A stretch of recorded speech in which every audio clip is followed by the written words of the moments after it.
G'day groovy humans and welcome to A Groovy Enlightened Live. Today we are talking with Trisha Wren.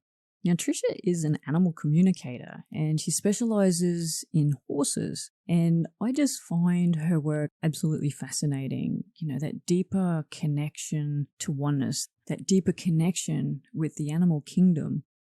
And we explore all around that connection, the connection to oneness, the concept of why it's so important for us to build those relationships with our pets, with the animals that we are surrounded by. And we also delve into why these animals exist in our lives, why they are here and their own soul's purpose and soul's contracts. I hope you really enjoy the episode today. Sit back, relax, grab a cuppa, let's get cracking.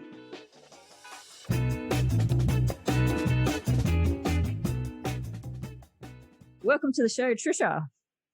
Hi, nice to be here.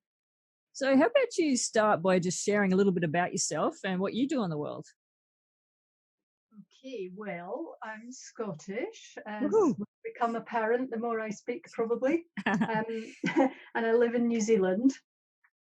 And my background is with horses. For the last 20 years or so, I've been what I would call an equine professional. So I worked teaching riders about their bodies, their horses' bodies, biomechanics basically, traveling around teaching riding lessons and teaching horses. And I did that for a long time. And, horses are my passion. I've had horses, I was going to say all my life. I haven't had horses all my life. I've been passionate about them all my life, but my dad wouldn't actually buy me a pony. I did have lessons as a kid and ride friends' ponies and all that, but I didn't have my own horse until I bought my first horse when I was 21. Okay. And competed and, did everything, just mad about horses, basically. Wow. And then started teaching. Initially, I was doing it on the side. My proper job was in IT. Of course. we all need a proper job. Yeah. Yeah, the proper job that I do. Any horse person will tell you there's no money in horses. Oh, okay, fair enough. So, and then about, probably 6 or 7 years ago, here in New Zealand, a friend invited me to a meditation group, and I'd always wanted to be able to meditate and I couldn't. I just went, I can't do it. I've tried, it doesn't work. This is rubbish. Can't do it. I'd tried all different ways, guided meditations, all sorts of things, couldn't do it. Yeah. So a friend invited me to a meditation group and I said yes, kind of thinking, last chance. Yeah. This is it. If this doesn't work, I'm just not supposed to be a meditator, not for me. And I swear to God, from the very first night, everything just went kaboom. And all of a sudden I could meditate like that. And I think really it's because it was a very long established meditation group. Some of the people there had been meditating together for almost 20 years. So there was really strong energy and really strong connections with the universe or whoever. And it just opened everything up for me there and then, just like that. And that really changed everything. I can see, looking back, that everything I've done to this point has brought me to this point, but that was a real pivotal moment. What that has brought me to now for the last 4 years is animal communication. I through the process of meditating and having just a amazing variety of experiences in that meditation group, like everything was thrown at me. See if I could cope or what would I do. I don't know, Yeah. I don't question it. I go with the flow, That's it. It's perfect. Yeah. Plus it was really cool. But because I was working with horses full time here in New Zealand, I worked with horses full time, left IT behind. Um, and because I was working with horses, the information I started getting from them shifted, and I started realizing that actually I could get different and much more in-depth information from them. And so it developed into this real animal communication skill, which I practiced on my existing clients. Yep. And then 4 years ago, I went, I think this is really what I'm supposed to be doing full time. Oh, wow. So Yep. overnight, I switched, pretty much Wow. overnight, I switched from working with horses to doing animal communication.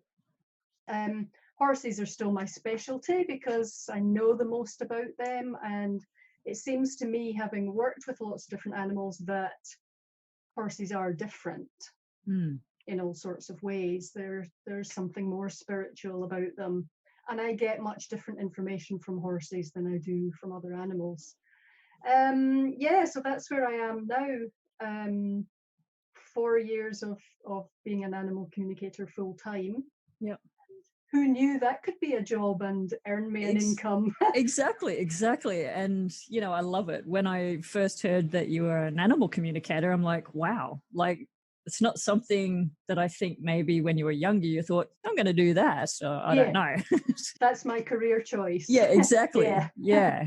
And, you know, to even think that something like that was possible, you know, until now. I mean, obviously we've evolved as a human race to, we're now, you know, talking about intuition and that connection and the oneness.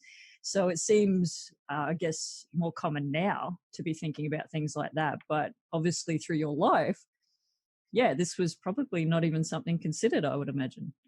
It was something that I definitely wanted. I wanted that closer connection. I wished they would just tell me what was wrong with them, you know. And I did years and years ago back in Scotland, I did go on a couple of animal communication workshops and did Reiki training and things like that. But whilst it was interesting, and I'm sure looking back, that was all pieces of the puzzle and helped get me where I am now, at the time it didn't seem all that successful, or that it was doing, there was no massive shift. That really didn't happen until that meditation group. But I do think that there is a change in people generally. It's hard to say whether it's just that, I think you would probably agree that, you know, we start mixing with like more and more with like-minded people. So of course we have a certain view of the world, but it seems to me that people are more open to the woo-woo kind of stuff.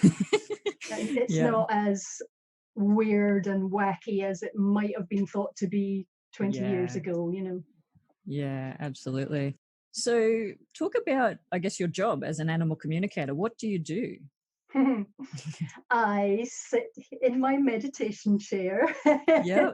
Well, basically, I do it all remotely. Oh. So when I first started and I was first practicing, I was doing it kind of in person because I was still working with horses in person. So I would say to the owners, just give me a moment, and I would close my eyes and just, you know, do my thing, and they didn't really know what I was doing. But now it's completely remote. People send me a photo of their horse or their pet and its name, and that's basically all I need. Sometimes people will upfront give me more information, you know, about an illness or something that's going on, but I don't need that. And to be honest, I kind of prefer not to have that, because then my perception of what might happen isn't clouded in any way. And I think it helps for the owners too. They know that they didn't tell me that thing up front, you know, and it gives a bit more validation, I suppose. So they send me a photo and name, which I just look at on my computer, and then, you know, I just and it doesn't have to be a recent photo even, and it can just be a headshot. So I'm not reading anything from the way the horse is standing or Yep. what its coat looks like or anything like that. It's literally just an energetic connection. Wow. And then when I'm ready, I sit in my meditation chair and close my eyes, make a connection. And I've got a kind of protocol that I go through of questions that I ask every time and things that I check, and send them back a report, and then they come back with any other questions that they've got. Okay, cool. And you mentioned before that horses, you find it's different communicating with horses as opposed to other animals. Like, what's that about? I do find that different animals the energy of different animals feels different. Mm-hmm. And the best way I can explain it, do you have pets at all, dogs or cats? No, nothing. No. I have plenty of birds in my garden, though. All right. Well, so tell me then if this makes sense or not to you, since you don't have pets as such. Mm-hmm. But yep. Generally, people know, for instance, that cats are much more independent than dogs. You can't really tell a cat what to do. It will do what it wants to do, right? And it will come in when it wants to come in and all that. Mm-hmm. And dogs are more amenable, and they want to be with you all the time, and, more smoochy, more trainable. Yeah. And so there are those character differences, and the energetic differences are kind of similar. When I do cats, you get that slightly aloof feeling from them, and they don't share as much information as a dog would. A dog will share more information with me, and I can ask more questions and get more from them. And then with horses, it's even more again. I think part of it with horses is because we do so much more with them, which again makes sense from that scale of cats to dogs to horses. We don't really do anything with cats, and you can't train them. We do a bit more with dogs, but we do a lot more with horses. We ride them, we strap things on their backs. We put them in metal boxes and drive them to completely different places, and we jump over things with them, all that. We do so much more with them. And so it seems to me that there's a lot more information to be had. There's more that can go wrong with a horse in a lot of ways. And so I can delve into all of that. And so, I'll check what their physical health is like and what their diet is like. Do they need something added to their diet or maybe removed from their diet? I check them energetically. I check their energy field and their chakras and clear and rebalance.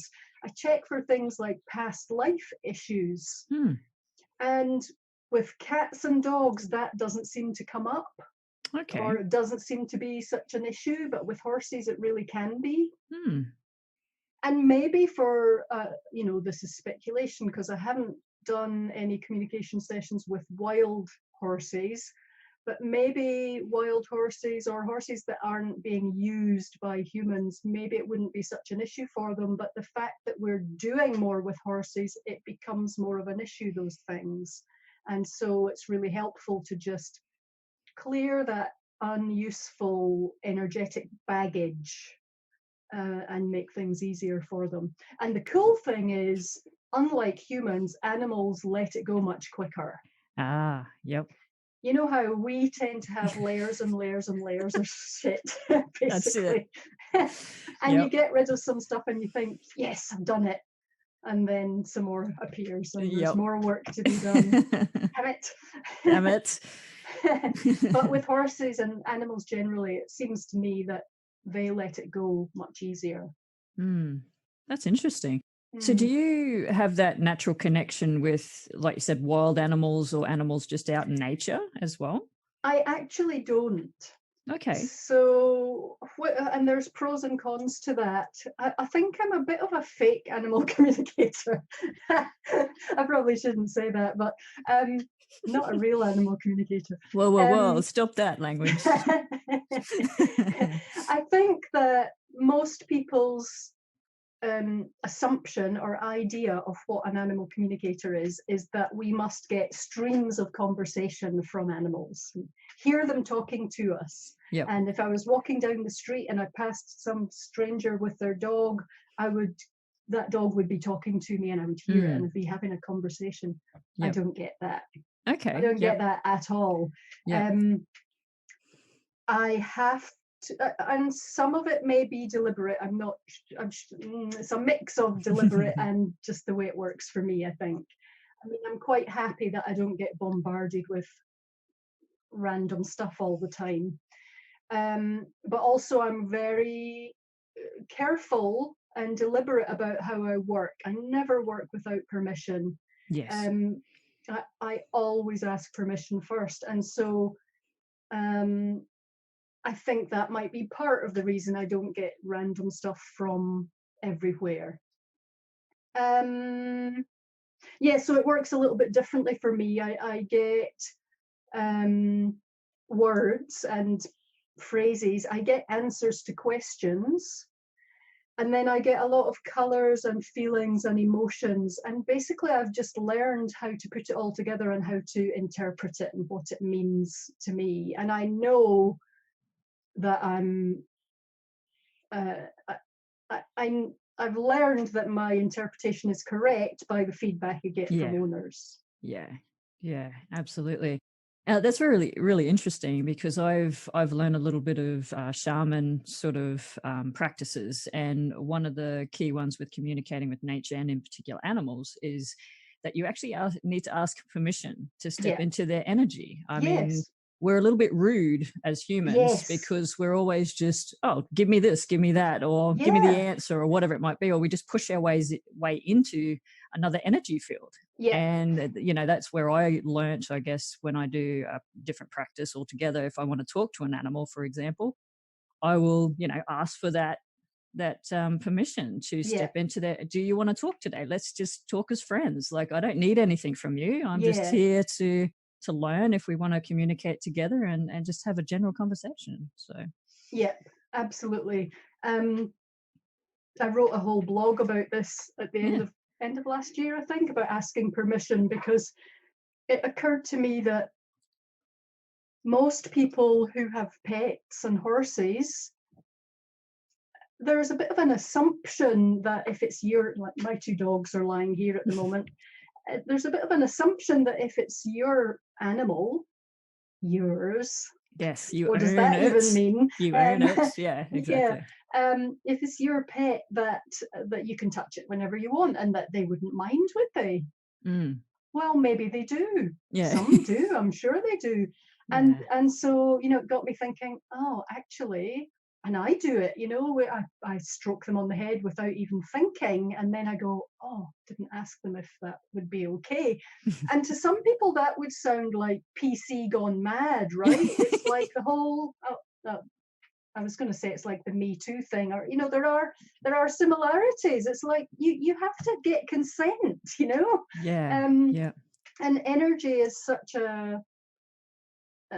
an interesting and powerful thing, and I think most people are really unaware of energy, and we're so busy thinking other stuff that we don't stop to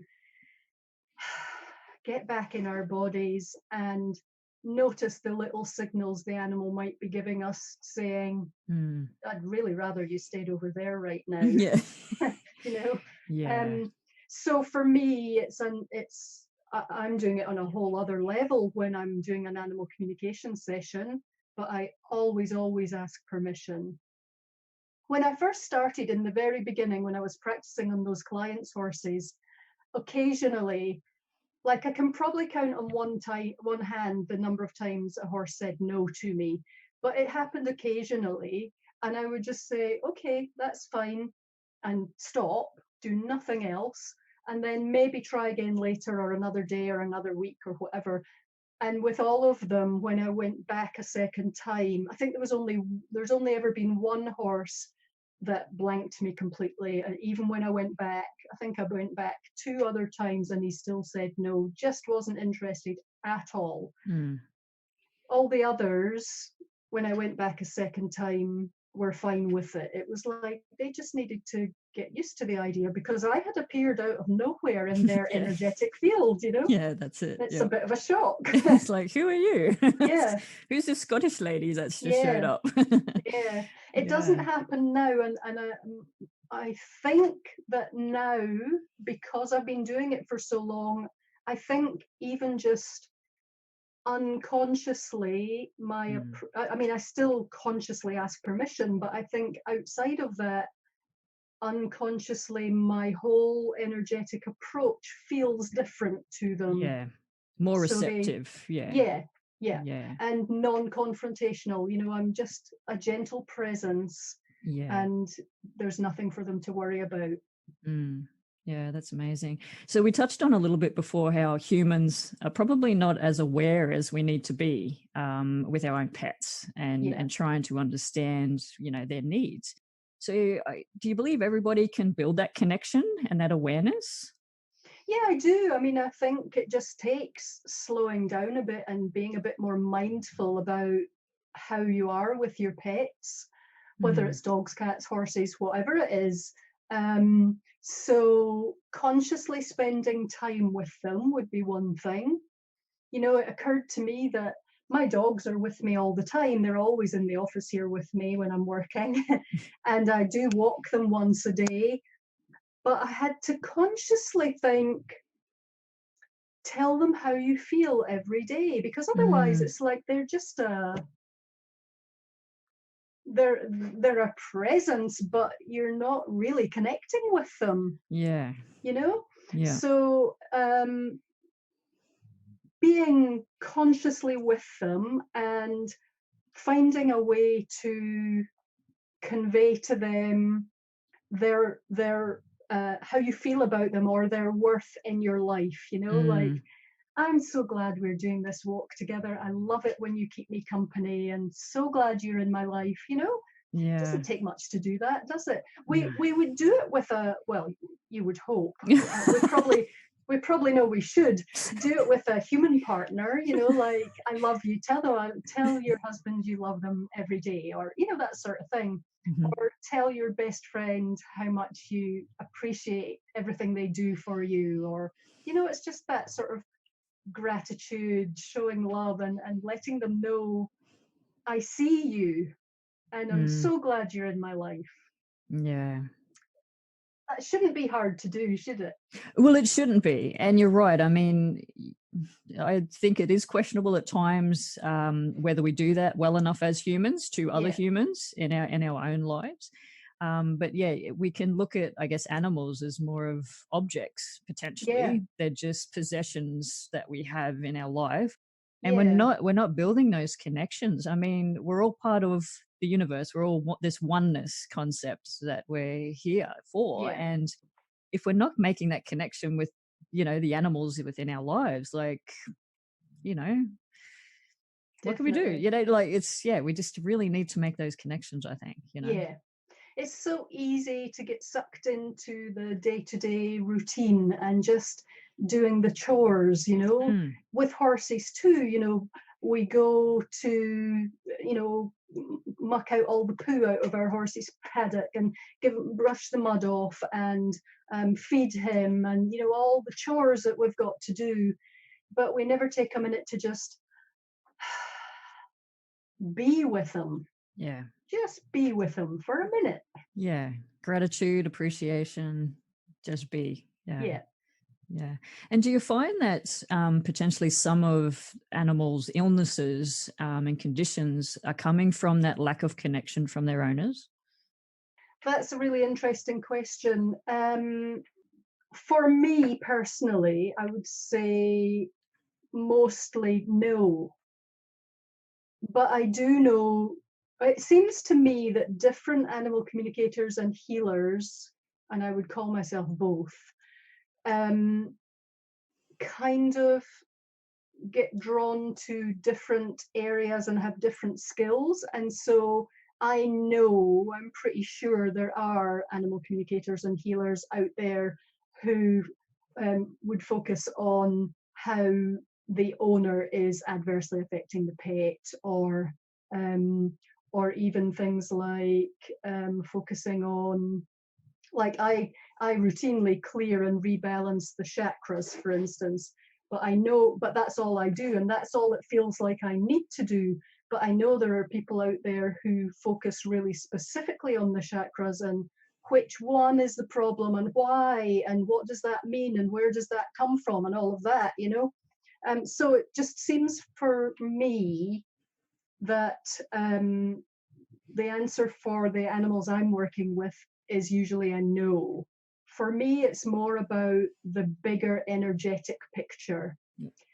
And also, if there are issues with the owner, I feel that if I can get the animal in a good energetic place, then that owner crap, potentially, whatever it is that's going on with them, won't affect the animal as Yes. much or as badly, because they can it'll bounce off them, if you like.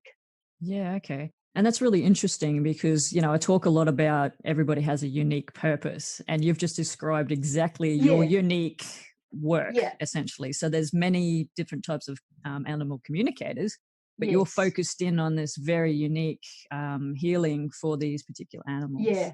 Yeah. For me, it's all about the energy. Yeah. No, that's amazing. So you obviously have a passion for horses.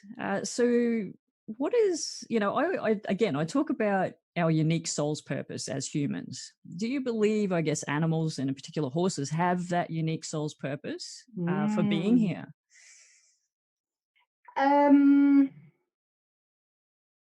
Sort of. There's kind of two strands to this. I do believe that quite often there are soul contracts between horses and other animals, but definitely with horses and their owners. And when I've looked deeper into that, it seems that when there is a soul contract between the horse and the person, it's for a specific reason. Sometimes it's that the horse has things to teach the human, and sometimes it's that the human has things to teach the horse. And it can be both. And there might be several lessons, if you like, or it might be one big thing. And so I can usually tell whether a horse is supposed to be with that person or not. Wow. One of the things I do is pre-purchase sessions. So if someone's looking for a new horse, I've got one client in particular who's done a lot of horse shopping. And so I've done a lot of pre-purchase sessions for her. And so I can ask very specific questions about whether that horse is suitable for the purpose they want it for, and whether they'll be a good match, and is that horse supposed to be with them, and is there a soul contract between them? And that can help them to make a decision about whether that horse is right for them or not. So that would be one part of a horse's soul path, if you like. And then the other part is, now we're going to pretty deeply woo here for the listeners. It's all good. It's all good. Not for you, probably, Maya, but so, and this might be, if any of my clients are listening, this might be news to them too, because there are a lot of things I do in my sessions that I don't necessarily tell my clients. And one thing that you don't know about me yet is I'm a complete statistics geek. And I love stats. I love patterns of information. And so I ask lots of questions in my sessions, and I track it all in Excel spreadsheets, basically. Because I love to see what the percentages are, what percentage of horses are in pain, or what percentage of horses, or how many past lives have they had, that sort of thing, all sorts of things. One of the questions that I ask routinely when I first do a session with a horse is, what incarnation is this horse on? So how many incarnations has he had as a horse? And it can be anything from, this is his first incarnation, through to, I think the highest I've had is about 120, and that's, I don't get that very often. I get a few around the 90, 100 mark. It's a lot of incarnations as a horse. Yep. And I also ask what their spiritual maturity is. And mostly just because I'm really fascinated by this stuff and I want to know, right? Yep. And maybe it'll turn into a book or something one day, I don't know. But so in terms of their spiritual path,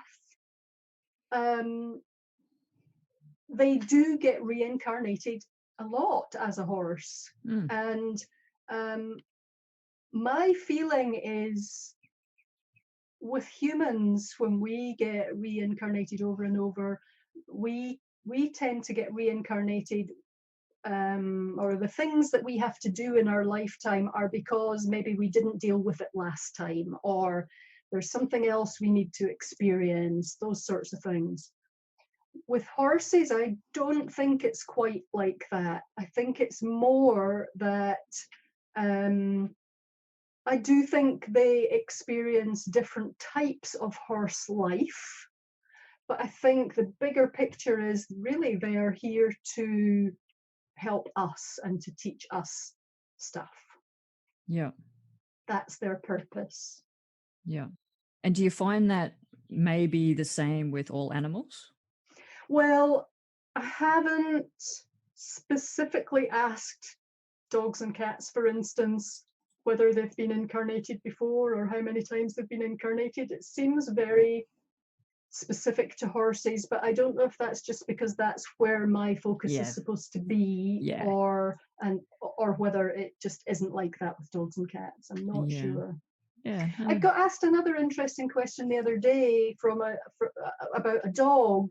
The person said to me, she'd had to have her dog put down 2 years ago and she still was really missing him. And she asked me whether I thought he might come back as another animal, or as another dog, or as something else, and was that possible? And I said, well, maybe. Might be. But in my experience, I suspect that we humans just think that's possible because it makes us feel better. Because we want them to come back, because we love them so much. Whether they actually do or not, I'm not sure. No, that's great. So at A Groovy Enlightened Life, we talk a lot about building that deeper connection to oneness, so to the natural world around us, to animals, everything, all beings. What are your thoughts about how important this is for humanity? I think it's really important. I think that a lot of people have lost any kind of empathy, and animals are really good at teaching us that.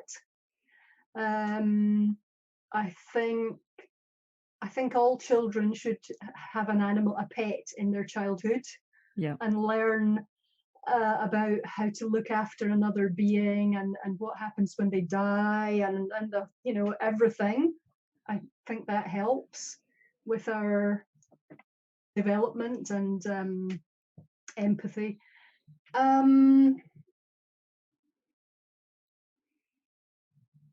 I think having a connection with an animal, even if you are just taking your dog for a walk every day and stroking it every now and then, doing kind of just the basics, base level, it's still really good for you. Stroking a pet is really soothing, and it does help to ground you and bring you back into your body and all that good stuff. Taking your dog for a walk gets you out in nature, and again, there's that connection with your pet and with nature. So I think being around animals is really good for people. And when it comes to the communication side, I think what I found is you know, it's one of those things where, on the one hand, the type of person who'd ask me to connect with their animal is probably already open to it a little bit, open to slightly weird, out there kind of stuff, you know. It's normal stuff. Let's call it normal. Well, I think it's normal, but Exactly. it's normal in my world. That's right. But I think the kind of information that I can give them and the shifts and changes that can happen, it really helps them to see their animals in a different way, and that can only be good.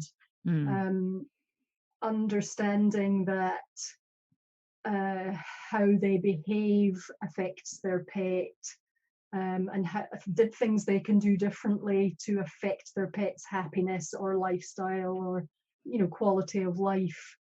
And also how they can get more out of the relationship by changing the way they think a little bit. Yeah, and you know, you often hear around, you know, having a pet helps your own personal health as a human as well. I think so, for sure. Well, thank you very much, Trisha, for sharing all your wisdom today. Is there any final words you'd like to share with us? Oh, just keep connecting with your horses and your pets. Be mindful with them. Spend some quality time where you're actually with them as opposed to just with them. Yep. And make sure they know how much you value and love them. Beautiful. Thank you so much, Trisha. You're welcome. Thanks for having me.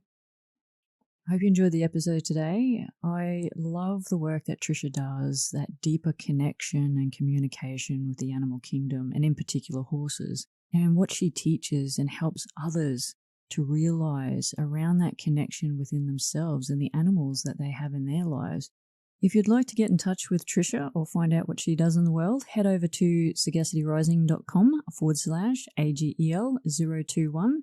And if you are interested in joining a community of like-minded people who are dedicated to their spiritual journey and their own self-development, then head to tribe.sagacityrising.com. Thank you once again for taking time out of your life to listen to the podcast today. Stay groovy, my friends. Maya out.